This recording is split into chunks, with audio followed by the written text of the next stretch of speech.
Jackie from Lessons by the Lake. Today I want to talk about 5 things you should think about when you're planning morning meeting.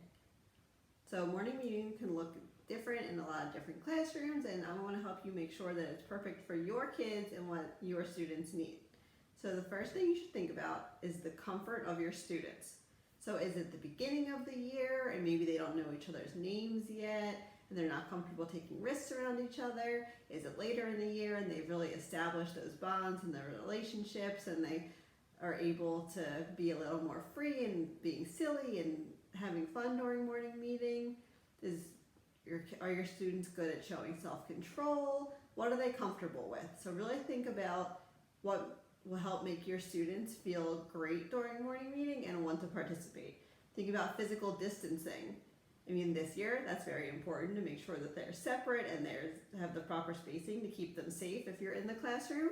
But think about in other years, if they have to hold hands with each other, are they comfortable touching each other? Depends on their age. They may or may not be. So think about what your students are comfortable with. Okay, second thing. Think about the personality of your class. Now we all know there's similarities year to year with our students, but every class has their own special personality that gives them that special place in our heart and makes them our kids forever. So are they a silly class? Do they like to have fun and joke around? Are they really close with each other? Can they handle using self-control with fun, maybe kind of crazy activities? Can they handle movement well around the classroom? Are they really competitive? Maybe then you should start with some more cooperative activities during morning meeting that don't have a clear winner necessarily.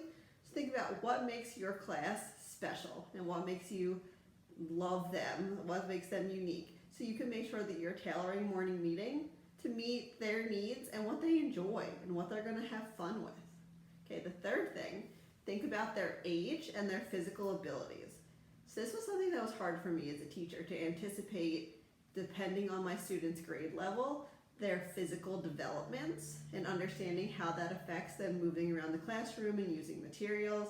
So for every grade I've taught, I've bought one of these books, and it's helpful in a million ways with each grade level and helping you think through what you should do in your classroom, but it really helped me understand how their physical abilities will impact morning meeting and how they can move around and participate. So I highly suggest getting a book. Maybe do some research on the grade level that you're teaching.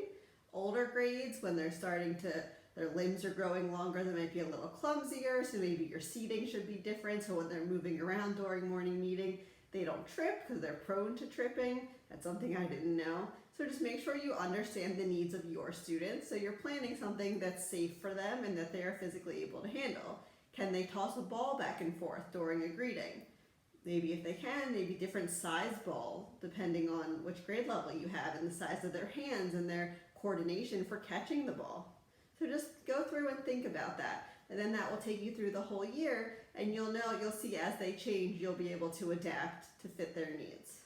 Right, number 4, think about the time restraints. How much time are you allotting for morning meeting? Make sure you have a hard stop time, because especially with having fun activities planned, it's easy to get so wrapped up in it and want to keep going and not wanting to stop the students. So make sure you have a plan in your head of what time you need to stop to start whatever you're doing next. It even helps to break down each part of morning meeting, the greeting, the sharing, the activity, and the message, and having a time in mind for each one of those subjects. So if you're doing a short greeting, maybe that's because you have a longer activity or a more involved message that day. So think about how they relate to each other. Don't plan a really long involved greeting on the same day as a really interactive activity, because then both are going to take a long time and you might run into into your next subject. So think about how to balance out your time. Okay, the fifth thing to think about is the season. How can you change what you're doing in morning meeting to keep it fresh and fun and relevant to the season and different holidays going on? So we don't always feel like we have time to teach kids new greetings, new games. It takes time to establish those routines. So how can you change their favorite greeting to be about fall or about spring? How can you just change a couple words or an action that they're doing to make it more seasonal? It really helps to keep the routines in place and just make those slight changes so that students aren't thrown off by having to do something completely new, but they get excited.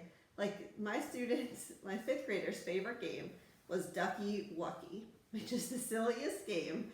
And we brainstormed ways together to change those words Ducky Wucky to be appropriate for different seasons. So they were creating the ways that we changed the game to be new for different seasons. So if you have older students and you want to involve them in brainstorming that, it just gives them even more ownership and they'll enjoy it even more. Right, so the 5 things, I'll go over them again.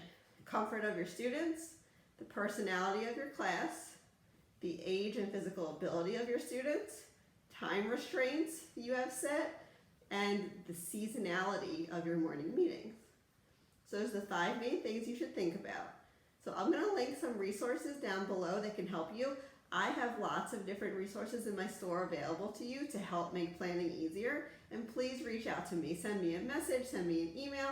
I'm happy to help you plan and figure out what's going to fit your students. We can go through these 5 things together and figure them out for your group of kids, and I'm more than happy to help you plan those first few morning meetings and get you started. Just let me know what I can do to help you, and thank you for stopping by.